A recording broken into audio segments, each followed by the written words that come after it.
Tell us where you're at right now. You know, I am calm. I'm in a calm state of mind, zen, if you will, and I'm composed, and I'm committed to this bout and to my career. Why are you even coming back? What's the point? Oh my What's God! the motivation? For the fun of it, for the joy, for the thrill, for the competition. And I haven't been. I yearn for this, Ariel. I yearn for competition. So, you know, many times we've been speaking here like this, and nothing on the horizon or uncertainty. Now we have a date, an opponent. It's very invigorating. Lapse in concentration in the camp in preparation that I have since adjusted, and you know, that's why I think I'm only warming up here in this game. I really believe I'm only warming up. You know, I used to always train a certain way, throw certain shots that the fight game has never even seen. Many shots I have in my arsenal, the fight game has never even seen. Conor McGregor has never been one to sit back quietly, and with his rematch against Max Holloway on the horizon, he's cranking up the intensity. Between the trash talk and the hard-hitting training clips he's been sharing, McGregor appears determined to send his opponent a clear message well before they ever step into the octagon. Fans watching each new video can't help but ask the same question. Is this the real, notorious re-emerging, or just another round of psychological warfare from a man known for playing mind games? Whatever the case, McGregor seems fully intent on proving his dominance and teaching everyone, Holloway included, a lesson.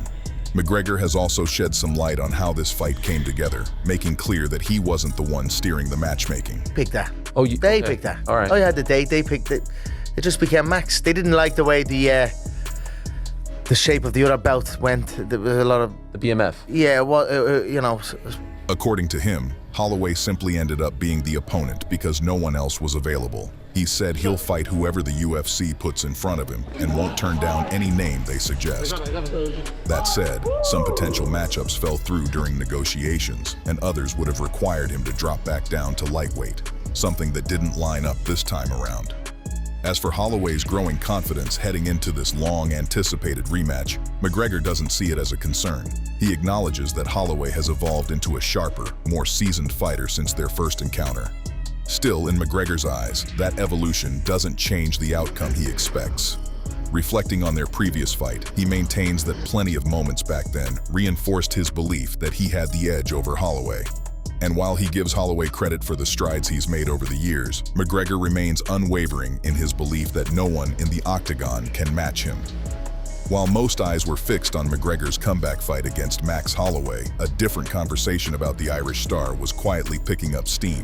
This time, though, it wasn't sparked by a hype video or fight footage. It came from Chael Sonnen, weighing in on McGregor's history of controversy. Sonnen conceded that McGregor has never really hidden his reckless streak, but he argued there's a far more pressing issue people should be focused on. Performance-enhancing drug has always been a tough one for me.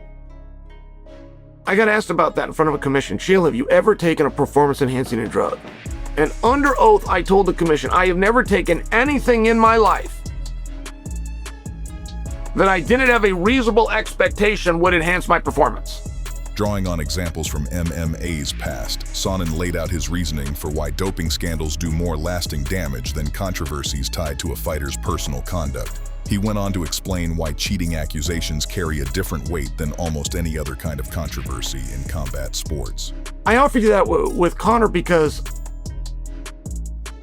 as an athlete, you would rather be branded a drunk, or you would rather be branded a cocaine user than you would want to be said that somebody tried to cheat the sport. In Sonnen's view, most fighters would rather be called reckless or criticized for mistakes made outside competition than face accusations of cheating that call their in-ring integrity into question. He pointed out that once someone is labeled a cheater, that reputation tends to stick permanently. That is a huge insult that somebody that did not do that would not want attached to them, and frankly when it deserved to. Adding another layer to the ongoing conversation, Ian Gary offered his own prediction for how the McGregor-Holloway fight might play out. You think Conor wins? Absolutely. It's not an easy fight. Max is very good at what he does. He's obviously been in there against the best guys in the world repeatedly over and over and over again. But whilst Conor's been inactive, the hunger will start to thrive in his mind and in his skull.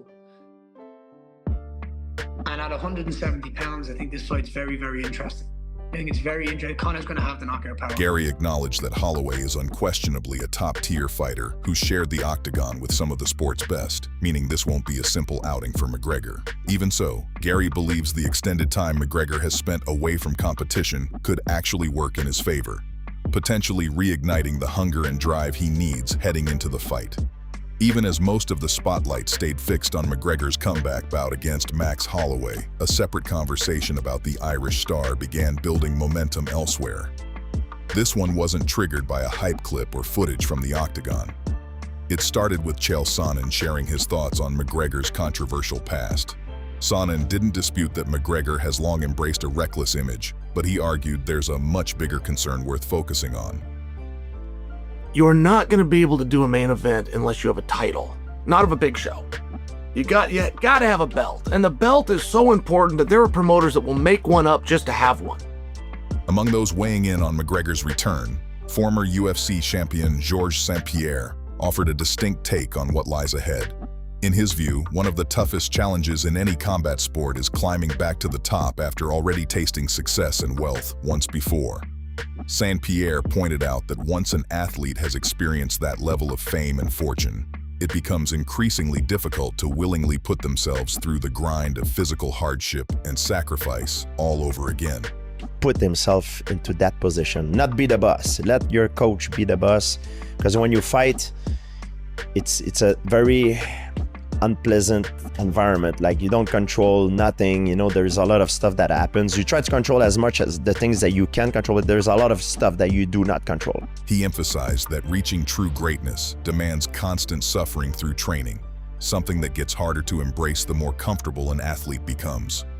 Trying to always control everything in your training the way you want, and not let your coaches do that for you to put you in hell, that's a problem, because it's not reality. Din Thomas, meanwhile, suggested the matchup could hinge on more than just power.